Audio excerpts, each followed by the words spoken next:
Hello students, welcome back to our YouTube channel सर्वेस study. बच्चों, आज मैं आप सभी के लिए एक नई वीडियो लेकर आया हूं और इस वीडियो में मैं आप सभी को गोलीय दर्पण पढ़ाऊंगा। ठीक है, तो जैसा कि आप सभी को पता होगा कि मैं कक्षा 10 विज्ञान का 10वां चैप्टर प्रकाश, परावर्तन और अपवर्तन डिस्कस कर रहा था। तो आज का जो हमारा टॉपिक होगा वो होगा गोलीय दर्पण। गोलीय दर्पण, इसको क्या कहते हैं? Spherical mirror. स्फेरिकल मिरर, ठीक है। इसके पहले वाले वीडियो में मैंने परावर्तन डिस्कस किया था, परावर्तन के नियमों को भी मैंने पढ़ाया था। ठीक है, तो आज मैं गोलीय दर्पण पढ़ाने जा रहा हूं। गोलीय दर्पण जो होता है वो कांच के एक खोखले गोले का कटा हुआ भाग होता है। क्या होता है?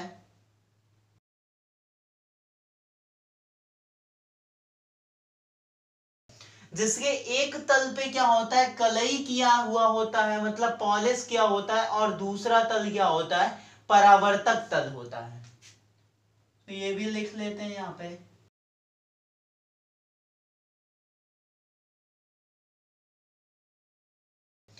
अब बच्चों, जो गोलीय दर्पण होता है इसके दो भाग होते हैं।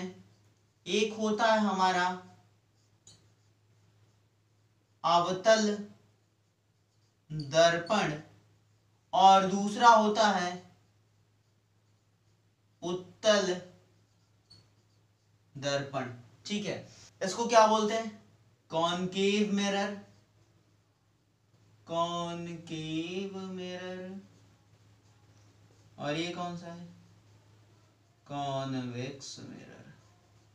ठीक है, तो अब हम डिस्कस कर लेते हैं थोड़ा सा कि अवतल दर्पण क्या होता है और उत्तल दर्पण क्या होता है।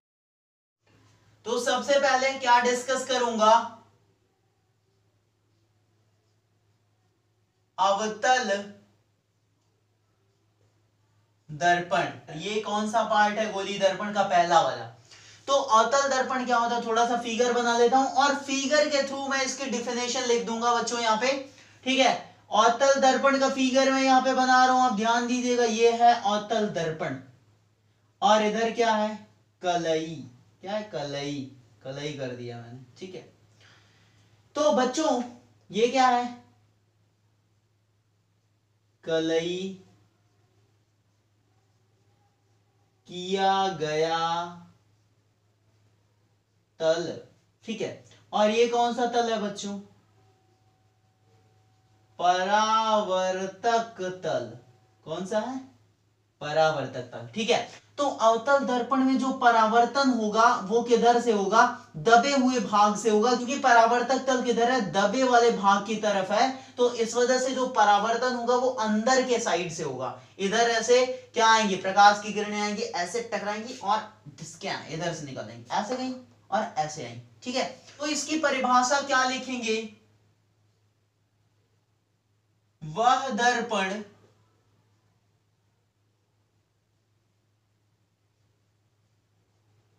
जिसमें परावर्तन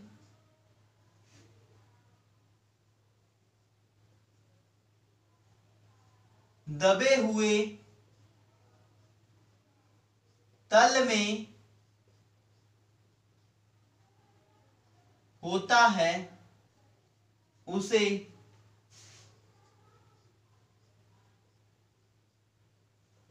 अवतल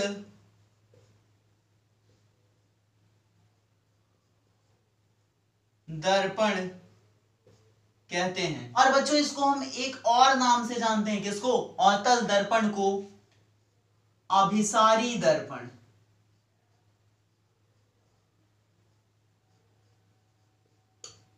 अभिसारी दर्पण। ठीक है, अभिसारी दर्पण भी इसको कहते हैं। तो बच्चों ये हो गया हमारा अवतल दर्पण। इसके बाद हम डिस्कस कर लेते हैं उत्तल दर्पण। उत्तल दर्पण बोले तो क्या? Convex mirror. ठीक है, और इसका जो चित्र होता है बच्चों वो कैसे बनेगा? ऐसे बनेगा। इसमें अंदर की तरफ क्या होता है, कलई होता है। ये कौन सा तल है इसका, कलई किया गया तल। और ये वाला कौन सा तल है बच्चों, ये वाला इसका है परावर्तक तल, परावर्तक तल।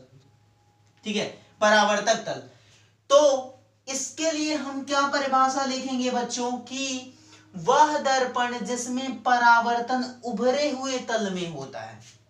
क्या होगा, जल्दी से लिख लेते हैं। वह दर्पण जिसमें परावर्तन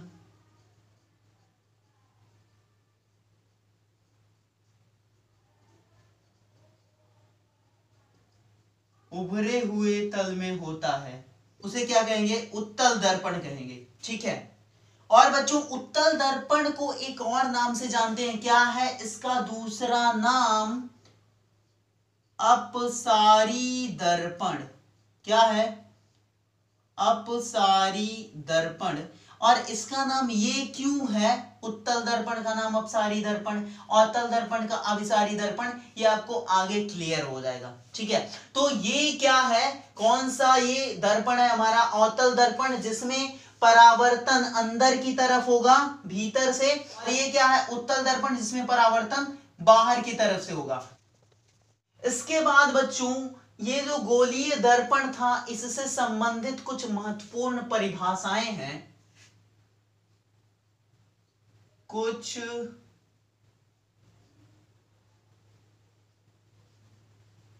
महत्वपूर्ण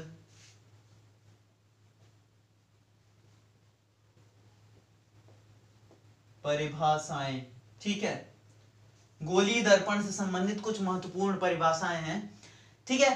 तो सबसे पहले मैं क्या करता हूं, यहां पे गोलीय दर्पण का एक्चुअल फॉर्म बना लेता हूं, जो रियलिटी है, जिससे आपको सब कुछ क्लियर होने वाला है। यहां पे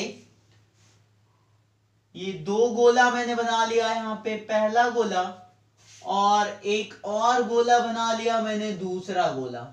ठीक है, थोड़ा छोटा बड़ा है, कोई दिक्कत नहीं है। अब बच्चों ये जो गोला है, इसका जो सेंटर होगा, जो केंद्र होगा, उसको हम क्या बोल रहे हैं, C1। और ये जो गोला है, इसका जो सेंटर है, उसको हम क्या बोल रहे हैं, C2। ठीक है। अब मैं क्या कर रहा हूं कि इसको ऐसे काट दे रहा हूं, ऐसे काट दिया मैंने, लो काट के बाहर निकाल लिया। अभी आपको समझ में आ जाएगा, कुछ देर पहले मैंने लिखाया था परिभाषा इसकी, इसको भी मैंने ऐसे काट डाला। ठीक है, और इन दोनों को काट के बाहर निकाल लिया। अब बच्चों ये क्या है, खोखले गोले हैं। गोलीय दर्पण खोखले गोलों का कटा हुआ भाग होता है। थोड़ा सा और काम करने दो, इसमें इस तरफ क्या होगा, पॉलिश होगी, कलई है ये, और इसमें क्या होगा, इस तरफ पॉलिश होगा, ये कलई है। ठीक है। अब बच्चों याद करो, अभी जो मैंने फिगर बनाया था कुछ टाइम पहले, उससे अगर कंपेयर करोगे तो ये क्या है, परावर्तक तल किधर है, अंदर की तरफ, भीतर की तरफ। तो भीतर की तरफ जिस भी दर्पण में परावर्तक तल होगा, वो कौन सा दर्पण होगा बच्चों, अवतल दर्पण। और जिसमें बाहर की तरफ परावर्तन होगा, परावर्तक तल होगा, वो कौन सा दर्पण बच्चों, उत्तल दर्पण। अब यहां पर हमको कुछ महत्वपूर्ण परिभाषाएं पढ़नी है इन गोलीय दर्पणों से संबंधित। तो पहली परिभाषा क्या है बच्चों, वक्रता केंद्र। पहली परिभाषा है वक्रता केंद्र, सेंटर ऑफ कर्वेचर। ठीक है, सेंटर ऑफ कर्वेचर। मान लो कि ये अवतल दर्पण बाहर निकाल लिया, ये उत्तल दर्पण बाहर निकाल लिया गया।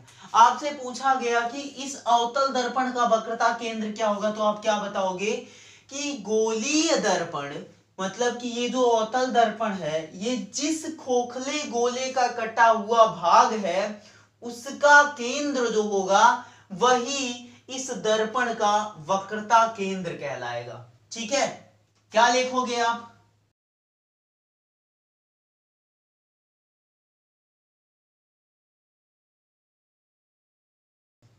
ठीक है।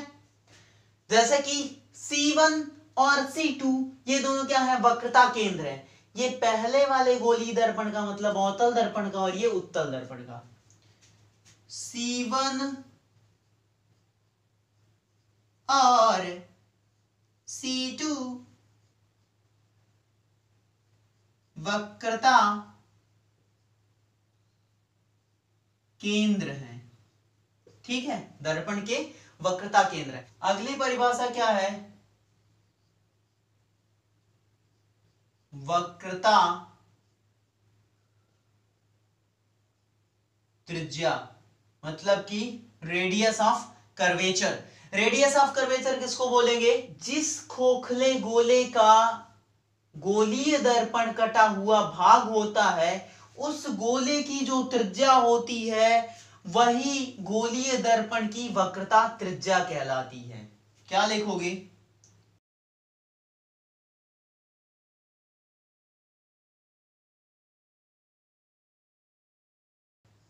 ठीक है। और इसको हम किससे प्रदर्शित करते हैं, इसे R से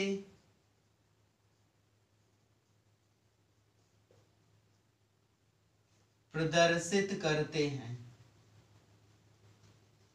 वक्रता त्रिज्या को आप कैपिटल R से प्रदर्शित करोगे। वक्रता केंद्र को C से कर रहे थे, तो यहां से इस जो गोले की त्रिज्या होगी वो क्या होगी, यहां से यहां तक, ठीक है।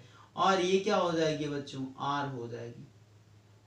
ये C1 था तो R1 हो जाएगा, और ये C2 है तो ये क्या हो जाएगा, R2, ठीक है,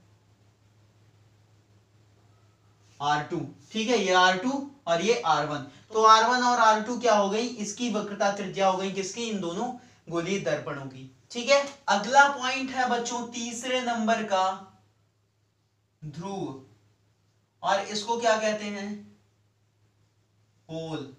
मतलब इसको किससे प्रदर्शित करेंगे, P से, ठीक है। इसकी परिभाषा क्या लिखेंगे,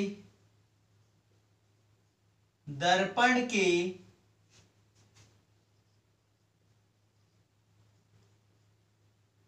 परावर्तक तल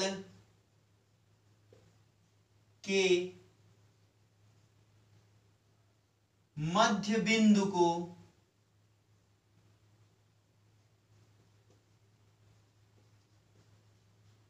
दर्पण का ध्रुव कहते हैं। और इसको हम किससे प्रदर्शित करेंगे बच्चों, P से।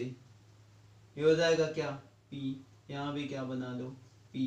अगला जो परिभाषा है बच्चों वो क्या है, फोर्थ नंबर का, मुख्य अक्ष, मतलब कि प्रिंसिपल एक्सिस। मुख्य अक्ष क्या होता है बच्चों, दर्पण की वक्रता केंद्र और ध्रुव को मिलाने वाली सीधी रेखा दर्पण का मुख्य अक्ष कहलाती है।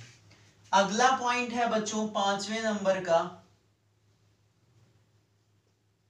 दर्पण का द्वारक,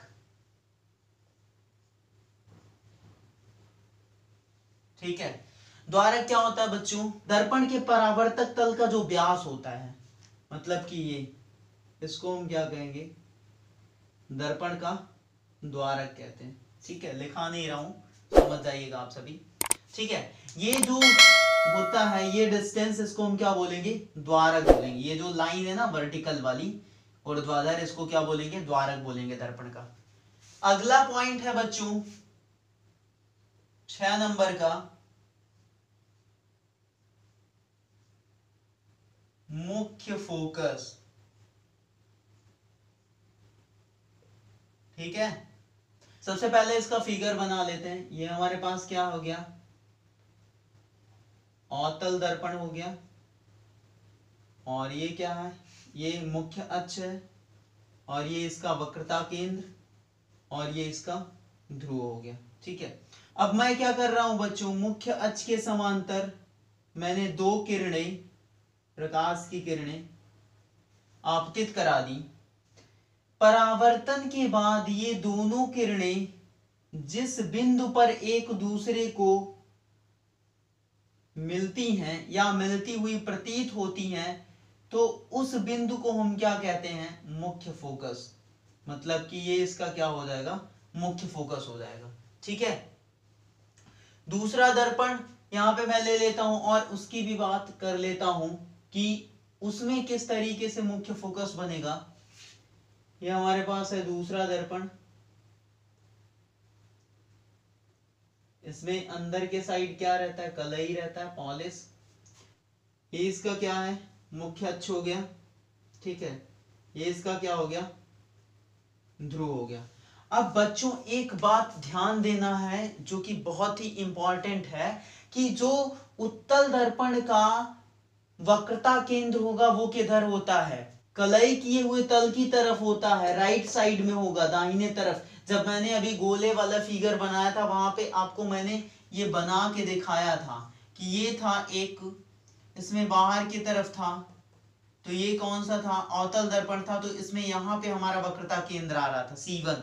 और इसको जब मैंने बनाया था तो इसको कैसे बनाया था? इसमें अंदर की तरफ क्या था? कलई किया हुआ था और परावर्तक तल बाहर की तरफ था। तो इसका जो C2 आ रहा था वो इधर आ रहा था। तो इसमें कलई की तरफ वक्रता केंद्र होगा। ठीक है, इस साइड में। तो इससे आप कंफ्यूज मत होना। ठीक है। तो यहां पे इसका वक्रता केंद्र यहां कहीं आएगा, इधर कहीं भी आ जाएगा। ठीक है, सी। अब मैं दो प्रकाश की किरणों को मुख्य अक्ष के समांतर डाल रहा हूं, इंसिडेंट करा रहा हूं इस दर्पण पे। तो ये क्या होंगी बच्चों? ये ऐसे इधर चली जाएंगी और ये वाली ऐसे इधर चली जाएगी। ठीक है। तो अब ये एक दूसरे को कहीं पे मिल नहीं रही हैं, लेकिन अगर हम इसको पीछे की तरफ ले आएंगे तो ये यहां कहीं एक दूसरे को मिलती हुई प्रतीत होती है। ठीक है। इस पॉइंट पे यहां कहीं एक दूसरे को मिलती हुई लगेंगी, तो ये क्या हो जाएगा? इसका मुख्य फोकस हो जाएगा। ठीक है। ये हमारा अवतल दर्पण का मुख्य फोकस हो गया, अवतल दर्पण का। और ये किसका है? उत्तल दर्पण का। ठीक है। तो इसकी परिभाषा क्या लिखोगे आप? मुख्य अक्ष के समांतर आने वाली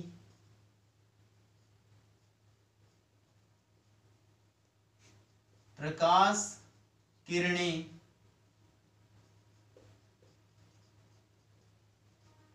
परावर्तन के बाद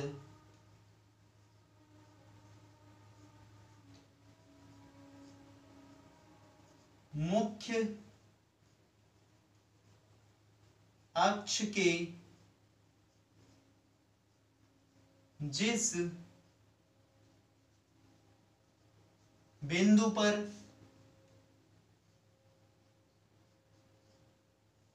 मिलती हैं या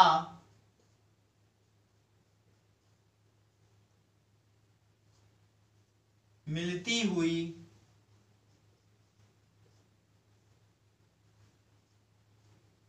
प्रतीत होती हैं,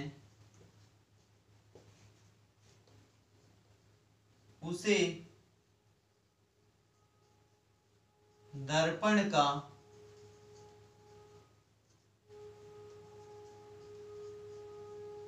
मुख्य फोकस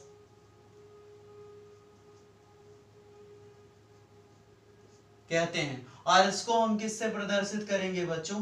F से प्रदर्शित करते हैं। ठीक है। अब यहाँ पे मैंने दो चीजें यहाँ पे लिखाया है, या करके, मिलती हुई प्रतीत होती हैं या फिर मिलती हैं। ठीक है। वास्तव में मिलेंगी तो अवतल दर्पण में, और मिलती हुई प्रतीत होंगी मतलब कि उत्तल दर्पण की बात कर रहा हूं मैं। ठीक है बच्चों। यहाँ पे एक और पॉइंट है, फोकस दूरी।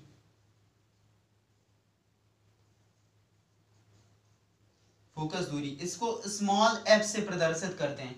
फोकस दूरी क्या होती है बच्चों? दर्पण के ध्रुव और मुख्य फोकस के बीच की जो दूरी होती है उसी को हम क्या बोलते हैं, फोकस दूरी, मतलब P और F के बीच की।